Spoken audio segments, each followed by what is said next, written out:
Diamonds. What's the first thing that comes to your mind when you hear this word? Probably engagement rings, eternal love, and cost a small fortune. But what if I told you none of this was inevitable? Barely a century ago, diamonds weren't rare, they weren't romantic, and they certainly weren't the cornerstone of marriage they are today. So how did a lump of compressed carbon become entwined with one of the most powerful human emotions? Our story begins in the late 1800s, deep in the mines of South Africa. In 1866, a young boy found a shiny stone on the banks of the Orange River. It was a diamond, sparking a mining rush that would transform the region. By the early 1870s, over 60,000 prospectors had flocked to South Africa, all chasing these stones. By 1888, British entrepreneur Cecil Rhodes had merged competing mining claims into one giant enterprise, De Beers Consolidated Mines. Rhodes's strategy was simple: total control. Control of mines, control of prices, control of the flow of diamonds into the world. When Ernest Oppenheimer succeeded Rhodes, he expanded this strategy into a global cartel. By the early 20th century, De Beers controlled over 90% of the world's diamond production. But controlling supply alone was not enough. Diamonds were only valuable if people desired them, and during the Great Depression, desire was in short supply. In the United States, diamond engagement rings were falling out of fashion. Only about 10% of brides wore them in the early 1930s. De Beers had vaults full of diamonds, but no buyers. They didn't need to mine more, they needed to mine desire. In 1938, De Beers hired N.W. Ayer & Son, a small but highly inventive New York advertising agency, to reframe the diamond in the public imagination. The agency recognized a fundamental truth: you cannot sell a diamond through facts or figures. You must sell the story it tells, and so they linked diamonds to the most universal of human experiences: love. Through campaigns in newspapers and magazines, Hollywood stars received diamond rings on camera. Fashion editors photographed diamonds on actresses' fingers. Even school teachers were subtly encouraged to teach lessons about diamonds as symbols of purity and commitment. It was a masterclass in marketing psychology.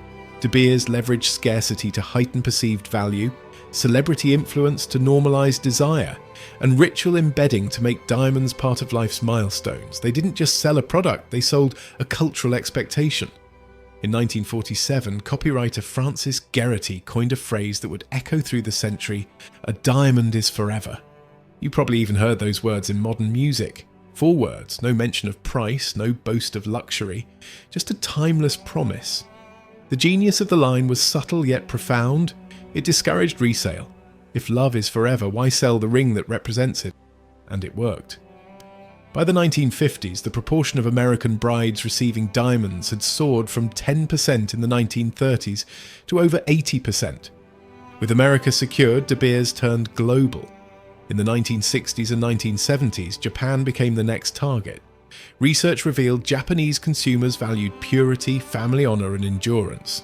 De Beers reframed the diamond as a symbol of virtue rather than Western luxury. By the 1980s, Japan had become the second largest diamond market, accounting for over 10% of global demand. Across Europe, Asia, and North America, the formula remained the same: emotion first, product second. De Beers' marketing mastery extended far beyond slogans. Annual campaigns tied diamonds to Valentine's Day, Christmas, and the wedding season. Media placements, aspirational imagery, and repetition transformed desire into habit. Engagement without a diamond came to feel incomplete, a cultural expectation rather than a personal choice. By the late 1990s and early 2000s, De Beers faced new challenges: reports of conflict diamonds and the rise of lab-grown stones. Their monopoly, once controlling over 90% of global supply, had fallen to around 40 to 45%. Yet the cultural myth endured.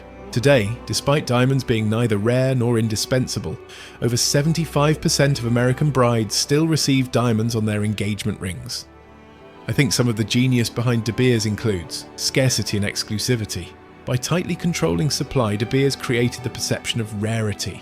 Even abundant stones felt precious, commanding high prices and status. Celebrity endorsement and social proof. Diamonds on Hollywood stars normalized desire. Seeing admired figures wear them made the product aspirational and socially validated. Cultural embedding.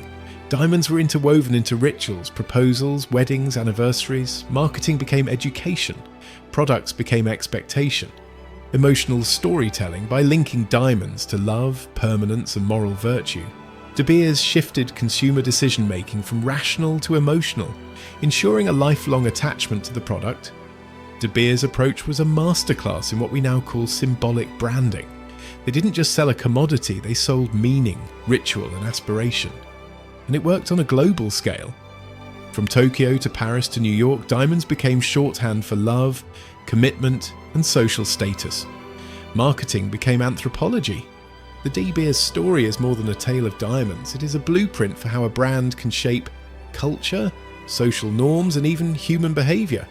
A shining example of how a carefully crafted narrative, combined with strategic control and psychological insight, can create a market that lasts for generations.